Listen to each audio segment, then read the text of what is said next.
দোয়াত পেইন্ট করতে বসেছি। ডাক্তার একদম রেস্টে থাকতে বলেছে। কবিতা যজ্ঞ করবে না, কারণ সঙ্গমিতা দক্ষ যজ্ঞ করে। বেদাঙ্গ বেদান্ত মশাই এসে পৌঁছেছেন।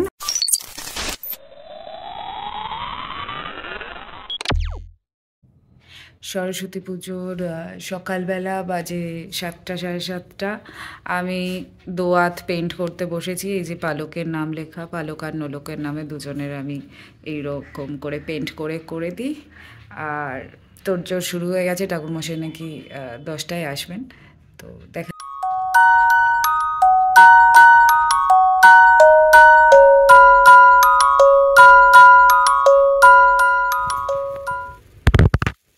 তিনি পুষ্পপত্র সাজাচ্ছেন। আমাদের মা এসে গেছে। আর হচ্ছে এই খাগের কলম আর দোয়াতও আমাদের রেডি।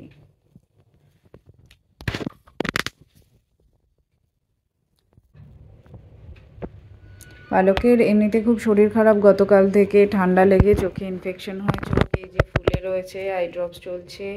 ডাক্তার একদম রেস্টে থাকতে বলেছে, কিন্তু তাও আমার মেয়েটা পুজোর কাজ করছে। বাবারে বাবারে বাবালে বাবালে বাবালে বাবালে বাবালে। সরস্বতী পুজোর গোছ গাছ আমার কমপ্লিট পুজোর ঘরের। এরপর ভোগের ঘরে ঢুকবো।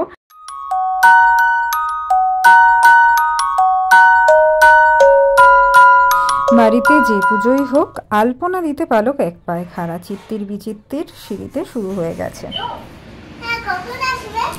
এদিকে সকাল থেকে পালক তার পড়ার আন্টিকে ফোন করে চলেছে যে কখন আসবে। ঠাকুরমশাইয়ের আসার কথা ছিল 10টার সময়। ঘড়ির কাঁটা 11টার ঘর পার করেছে। সব কিছু রেডি হয়ে আছে অনেকক্ষণ, কিন্তু ঠাকুরমশাইকে ফোনে পাওয়া যাচ্ছে না। বাপি ট্রাই করেই যাচ্ছে, আর সঙ্গে চলছে বন্ধুদের সঙ্গে জমজমাট আড্ডা। লক্ষ্মীর পাঁচালী, বন্দনা, তো ওই বইটা খুঁজে পেলাম না। ওদিকে পালক যখন খেলছে, বাবারা যখন আড্ডা মারছে, তখন আমি খেতে বসে গেছি, কারণ আমার অফিস আছে। খেলেই বেরিয়ে যাবো অফিসে। খিচুড়ি, আলুর দম, বেগুন ভাজা আর লাবড়া দিয়ে ফাটাফাটি। ঠাকুর মশাই আসেনি, সুইচ অফ করে দিয়েছে ফোন। সেই ছোটবেলার মতো ঠাকুর মশাই ধরতে বেরোতে হবে। যা তো একটা ঠাকুর মশাই ধরে নিয়ে তো না। একদিকে ঠাকুরমশাই এখনো আসেননি, আরেকদিকে পালকের চোখের ইনফেকশন একটু বেগতিক মোড়ে রয়েছে। শরীরটা খারাপ হচ্ছে আর ঘ্যান ঘ্যান করছে। তাহলে ইয়ে কে করবে? পুজো কে করবে বাবা? হ্যাঁ, পুজো কে করবে? ঠাকুরমশাই আসেনি, সঙ্গ পুজো করবে, কিন্তু সঙ্গমিতা যজ্ঞ করবে না, কারণ সঙ্গমিতা দক্ষ যজ্ঞ করে।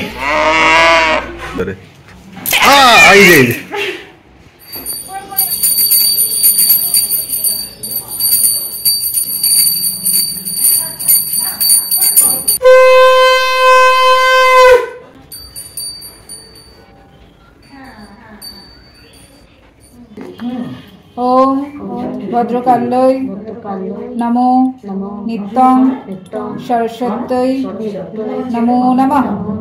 বেদ বেদাঙ্গ বেদান্ত বিদ্যাস্থানেভ্যো এবচ এষ সচন্দন পুষ্পবিল্ল পত্রাঞ্জলি ঐং সরস্বত্যৈ নমঃ।